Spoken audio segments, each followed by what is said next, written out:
The air at the rehearsal dinner for my sister-in-law's wedding was thick with the scent of lilies and the hum of self-important chatter. I stepped into the grand dining room of the upscale restaurant, its floor-to-ceiling windows framing the city skyline like a painting, and immediately noticed the absence of my place card. The long, polished table gleamed under the chandeliers, each seat meticulously assigned except for mine. At the head of the table, Serena, my husband's impeccably cruel sister, caught my eye and smirked. "Oh, sweetheart," she purred, her voice a blade wrapped in silk. "We only reserved spots for the essential guests."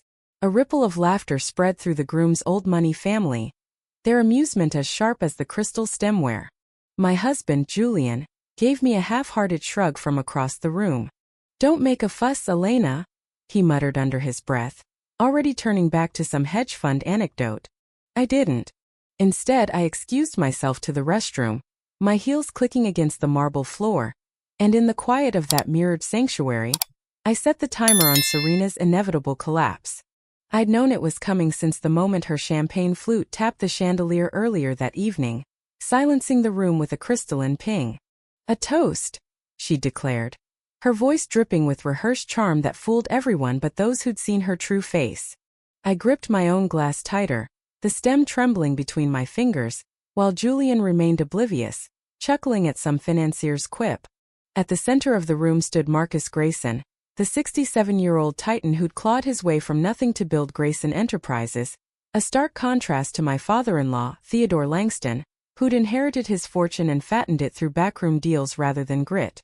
"To Marcus," Serena continued, her scarlet lips curling into a smile I recognized as a predator's grin, "for uniting us tonight." The crowd murmured approval. The annual Twilight Gala, which Marcus had organized to fund pediatric heart disease research, was the crown jewel of our city's elite night where alliances were forged over caviar and reputations shattered with a single misstep. Serena's voice dropped to a stage whisper that carried effortlessly. "I must say, Marcus, the lighting here does wonders for you. It almost hides that polished dome of yours." Nervous titters broke out. "What was it the Chronicle called you? The bald titan of industry? Though I've always thought vulture suits you better. Especially after that messy takeover of the Ellison Group." The laughter died. Several Ellison investors stood nearby, their faces tightening. Marcus's acquisition had been ruthless but lawful, a sore point Theodore had smoothed over for years.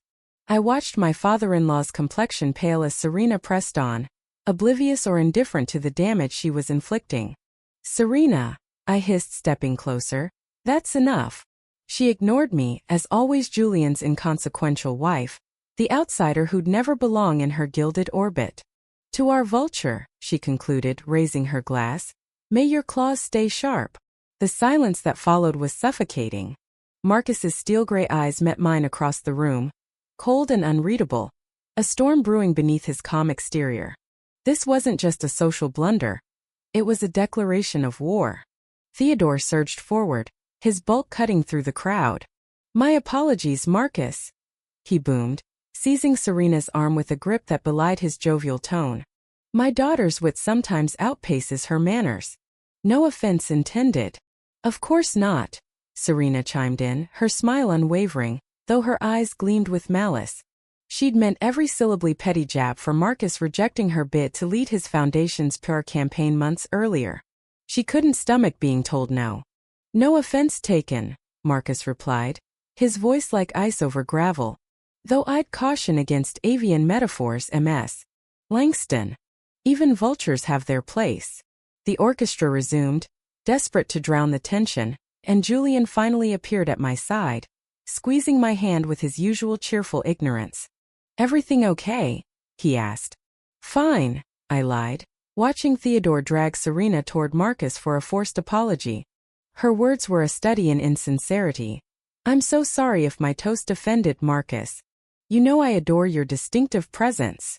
Marcus's nod was rigid. "Your candor is unmatched, Serena." That should have ended a faux pas papered over with etiquette. But I'd spent years studying this world of sharks in tailored suits, and I saw the fracture lines deepen. Marcus wouldn't forgive this. Neither would I. A voice murmured beside me. "He'll bury her for that." I turned to find Lila Grayson, Marcus's daughter and my unlikely ally in this den of vipers. Unlike her peers, Lila had earned her VP title at Grayson Enterprises, starting in the mailroom despite her lineage. She steered me toward the terrace, the summer night wrapping us in stillness. The city glittered below, Grayson Tower piercing the skyline. "Dad's been itching to ditch your in-laws' business for ages," she confided, her voice low. "This merger with the Warrens Theodore keeps touting? It's a house of cards. The only reason Dad hasn't walked away is their shared history." I filed that away, a loaded gun in my mental arsenal. For 4 years I'd endured Serena's barbs, her reminders that I, the scholarship kid who'd married up, would never fit. "Don't repeat that," Lila added quickly. "Dad would have my head." "I won't," I promised, already calculating. The terrace doors burst open, Theodore's arm slung around Marcus's stiff shoulders. "The future's golden, isn't it, Marcus?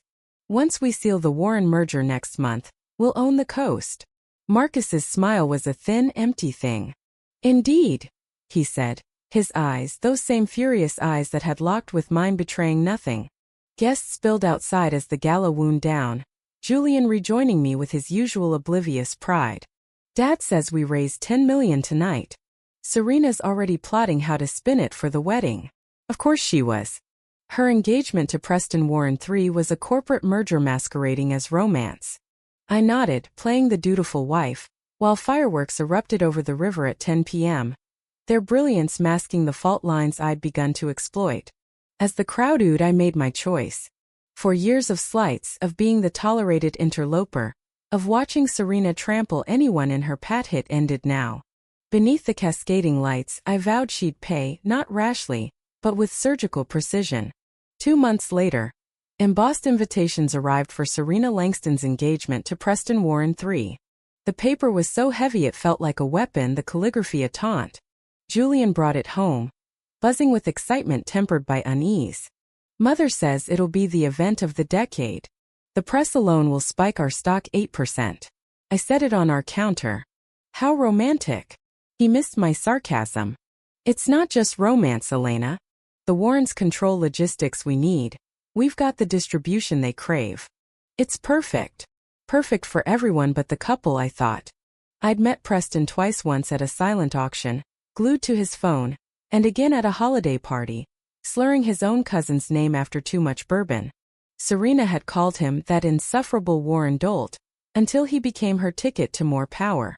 The engagement party was at the Langston estate, a sprawling manor with gardens so pristine they graced architectural digests.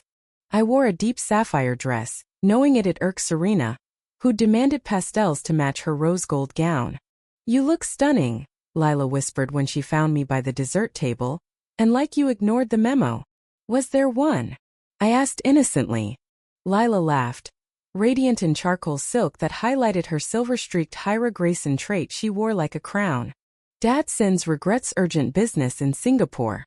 Convenient, right?" Her eyes twinkled. "He sent a hideous jade statue as a gift, though. Priceless, but it looks like a gargoyle." Across the room Serena posed, her 12-carat emerald-cut ring flashing. Preston hovered behind her, distracted by his phone. "They look overjoyed," I murmured. "Thrilled about the tax breaks," Lila quipped. "The prenup took longer than their courtship." Theodore toasted later, his face ruddy with triumph. "To new horizons," he bellowed, eyeing the business cronies more than the couple, "and the union of 2 dynasties." Applause followed. I scanned the room, catching Preston's father, Edward Warren, sweating despite the chill, scrolling his phone with frantic thumbs. He pocketed it when he saw me, flashing a brittle smile. I drifted to the bar, close enough to catch his hissed words to an aide. "Sell whatever you have to, just keep it quiet until the merger's public next week." I sipped my drink, cataloging the intel. The Langston empire wasn't just shaky, it was teetering. Driving home, Julian's usual buoyancy was gone, his knuckles white on the wheel. "You okay?" I asked. He hesitated. "It's the merger. If the Warren deal tanks," he didn't finish. "Dad staked everything on his wedding, the expansion, all of it. One slip and we're done." "It'll work out," I said, feigning reassurance, but I didn't mention Edward Warren's panic. Some cards stayed close. 3 days later, Lila called at 1 a.m. I slipped from bed, leaving Julian snoring, and took it in our study. "Elena, sorry for the hour," she said, her voice taut. "Dad's done with the Langstons. He's dumping all shares in their ventures tomorrow at 3 p.m. My pulse quickened. Tomorrow. Paperwork's ready. He's calling Theodore then. The market'll crash by dinner. The rehearsal's tomorrow night, I noted. What a coincidence, Lila deadpanned. After we hung up, I sat in the dark, the chessboard aligning. 4 years of patience had led here. I dialed Marcus, who answered instantly. "Elena, all well?" "Perfectly," I said. "Lila mentioned your plans for tomorrow." "She shouldn't have." "She did. And I've been thinking about timing." "Timing?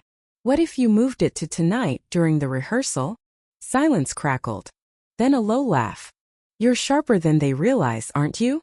"I watch," I said. "And now you strike. Justice delayed is justice denied." Another pause. "I'll need calls. I won't keep you."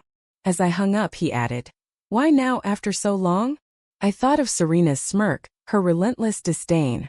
"Perfect timing," I replied, ending the call. The hum of anticipation filled me. Tomorrow Serena's world would burn, and I'd have a front row seat. I arrived at the rehearsal dinner in a midnight blue gown. Understated yet lethal, my makeup subtle. The venue, a private rooftop restaurant, shimmered with Welsh chandeliers casting golden light, the skyline a backdrop to the Langston Warren spectacle. Serena had placed me at a corner table with 2 deaf great-aunts, a deliberate slight. "I'll fix it," Julian offered. "It's fine," I said, meaning it. My perch was ideal for the show. I checked my watch. 7:50 p.m. Marcus had texted confirmation shares liquidated silently over the last 20 hours. News outlets primed to drop the story at 8 o'clock mid Theodore's speech. Serena glittered in silver, her diamond chakra gift, from Preston gleaming like a noose. At 7:55 Theodore stood, glass raised. "Esteemed friends, family," he began, his voice booming. "Tonight heralds a historic union, just of 2 souls but of 2 legacies." I sipped my wine, savoring the countdown. "Tomorrow Serena and Preston will." His phone buzzed. He frowned, silenced it, and pressed on. "Forge a future of prosperity," and it buzzed again, joined by others, a chorus of alerts. Edward Warren checked his first, his face blanching. "Theodore," he croaked. The stock Theodore's phone rang, his emergency line.